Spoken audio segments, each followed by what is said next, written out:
Taylor, thanks so much for being with us here today. And there's so many questions I want to ask you about. But first off, we're actually here in Montebello at a freestyle concert event. And I think it's going to be a lot of fun. There's a lot of big names on the bill. But of course, you are the headliner. You're at the very top. What are your feelings about tonight? Are you excited to be here with so many other artists and fans? These are so, these freestyle concerts, let me tell you, people come out, and I don't do many of them. You know, we're deep in California here, and a lot of times in Miami. That's where freestyle kind of, you know, that Tex-Mex and a lot of the obviously Latino and Hispanic audiences, and just to be part of that and be even, you know, heralded as somebody involved in that is kind of really fabulous, you know. But of course, I grew up in Long Island. We had Queens and we had our Bronx, and everybody really came out. So it'll be a lot of fun. You're gonna have a lot of people standing and standing room, and it's gonna be loud. Very, very, very cool. Yeah. Well, I kind of wanted to ask you a couple questions about your early career. I know you kind of started, your first album came out in 1987, a classic. And yeah, single. Yes, Tell It To My Heart came out in '87, and the album didn't come out till, yeah, '88. It took a while. Yeah, I was single. Yeah, yeah. We never had an album in place.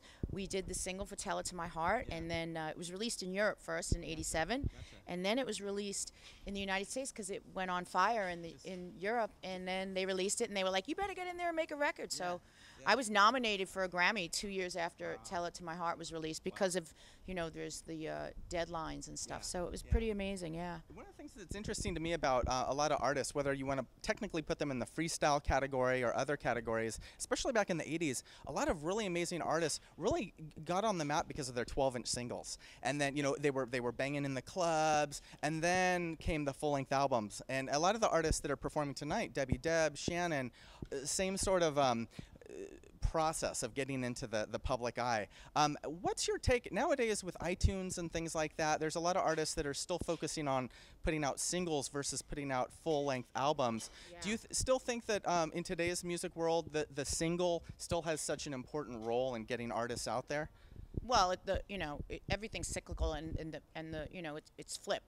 It's flipped. Listen, I started out in a single-based career because I thought dance was my way to actually get a record deal. I mean, that was it. Dance was the way I could release a single and get noticed, and it was always about crossing over. And then obviously that's exactly what happened. It was never about, you know, one-dimensionally, but the point was, you know, I went from Tell It To My Heart, which ended up being what it was.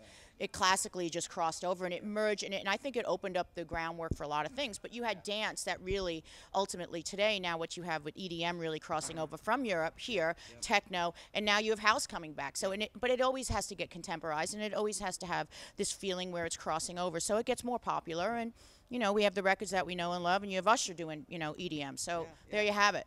No, it always starts somewhere and it kind of builds, but the singles are because, you know, you have an attention span and an audience, and the way we're now being, you know, given music is because you can make your own playlist. So that's what we're going to do, you know. I understand it. All right, very cool. Well, there's some deep wisdom there from Taylor Dayne. And I appreciate what you said about things, kind of the cycle. It does seem like that's very relevant, you know. We're coming on the cusp of, I just read that Prince's Purple Rain came out 30 years ago, and looking at, especially in the 80s, how many just influential artists really emerged, including yourself, and who are still putting out great music today. And it's just that cycle. It's just really wonderful to see people still out there. I mean, Prince was, you know, I think he came out in the late 70s. I remember he opened for the Stones and was booed off the stage. It's hard to imagine that today, but because he was just so, you know, ahead of his time, and what an artist. But I think at the end of the day, it's like, yes, that music is what I grew up on. It was so influential to me, but it's wonderful to see.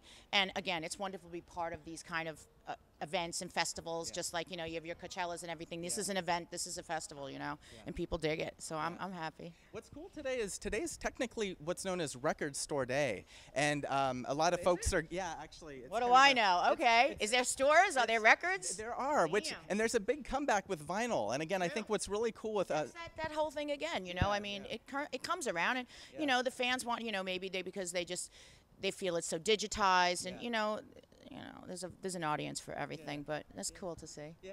I love my 12 inches. They're good. Yeah, no doubt. Indeed. No doubt.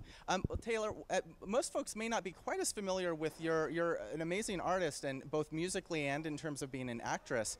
And it was really interesting to me to actually read more about all the projects you've worked on as an actress, including one that sadly I don't think has still not been released on DVD or Blu-ray, but it's a very. You know that, really? Okay. I don't think so, because I'm a big Sherilyn Fenn fan, and I used to watch.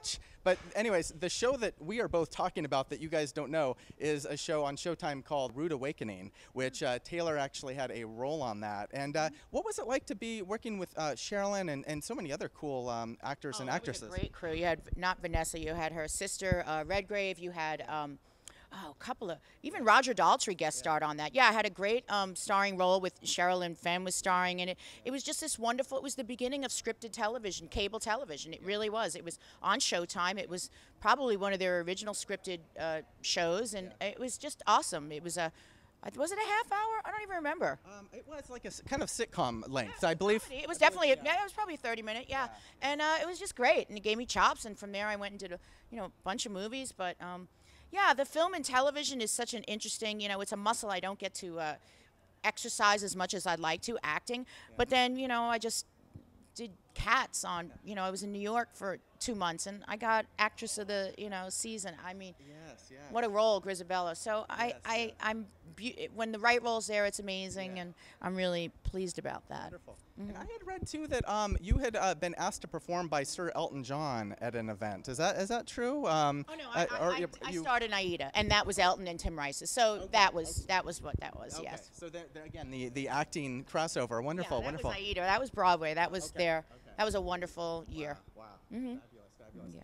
Well, Taylor, for fans out there that might want to hear about what to expect from you here in the near future, any projects, any things that folks should check out your website or Facebook to stay abreast of? Always, because daily you'll see posts either from me personally on my Twitter account, which is Taylor_Dayne, and then Taylor Dayne 7 is Instagram, and of course my official site and Facebook.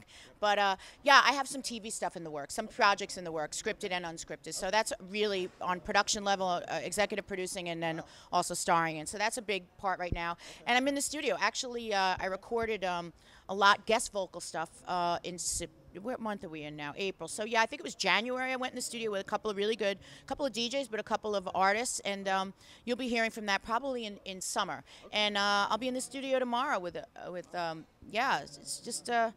You were rocking and rolling.